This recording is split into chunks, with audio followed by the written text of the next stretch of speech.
Saudara-saudariku yang terkasih dalam Kristus, selamat berjumpa kembali dalam Renungan Harian Katolik di hari Sabtu 18 Januari 2025. Pada hari ini kita akan bersama-sama mendengarkan dan merenungkan firman Tuhan dari Injil Markus bab 2 ayat 13 sampai 17.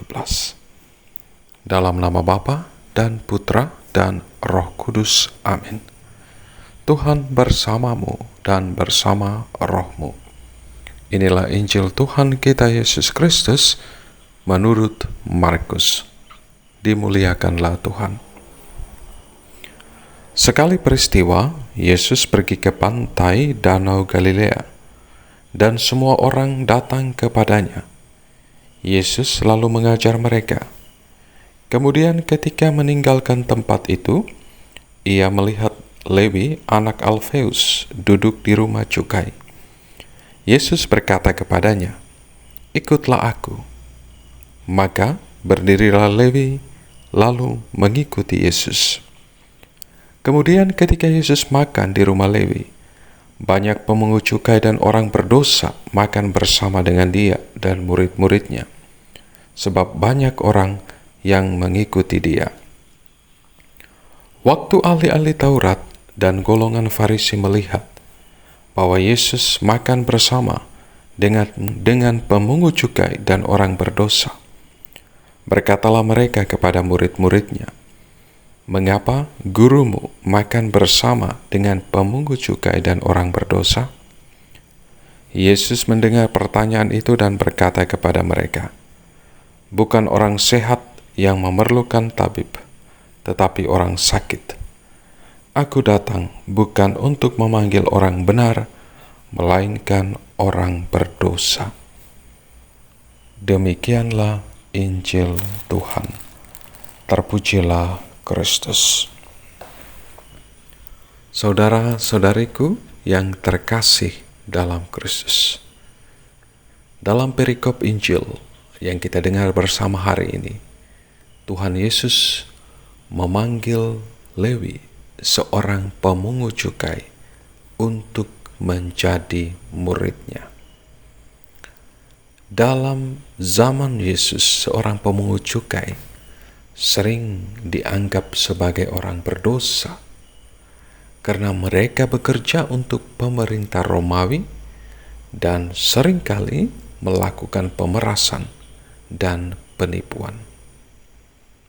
Dengan reputasi yang buruk demikian, seorang pemungut cukai pasti dijauhi dan dianggap tidak layak berada di tengah masyarakat, bahkan dikucilkan dalam kehidupan sosial kemasyarakatan. Saudara-saudariku yang terkasih dalam Kristus, sikap masyarakat yang umumnya waktu itu ternyata berbeda dengan Tuhan Yesus.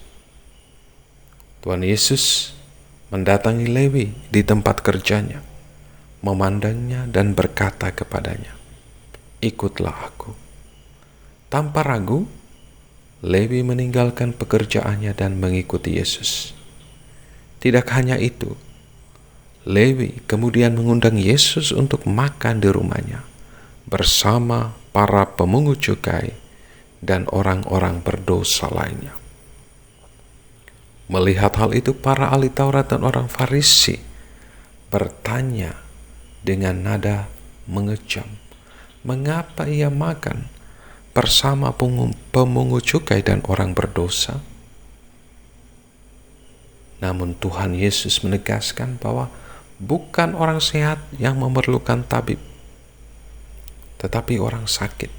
Aku datang bukan untuk memanggil orang benar, melainkan orang berdosa.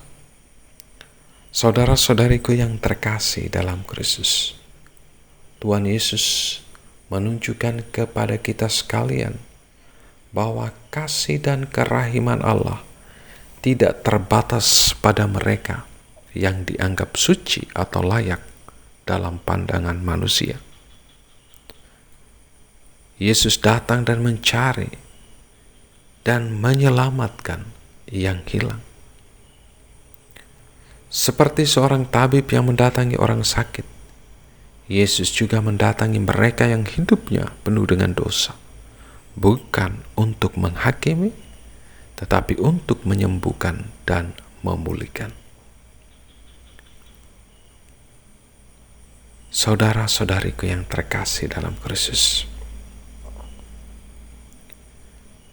kita yang adalah murid-murid Kristus zaman ini mungkin merasa seperti Lewi, tidak layak, penuh dosa.